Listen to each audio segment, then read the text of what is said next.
Good evening again. Ito yung root tank natin guys. Magpapalit tayo ng filter guys ng root tank natin.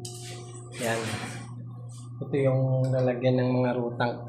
Tinanggal ko na yung filter guys. Yung lalagyan ng filter. Yan ito guys. Yan. Nilinisan na natin to guys yung filter niya. Papalit tayo ng filter. Ito yung ginagamit natin guys na filter number 5 yan sa rotang. Bali tatlong rotang yan guys na tag 1,500 guys. 1,000 liter pala, bali 3,000 lahat yung niya yung tangke. Bali tatlong piraso yun nasa taas guys. Yan. Papalit tayo ng filter. Yan.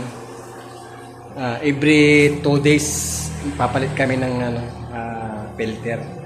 Yan guys. Para yung tubig natin guys dito sa Miracle Water ay maganda yung tubig, masarap.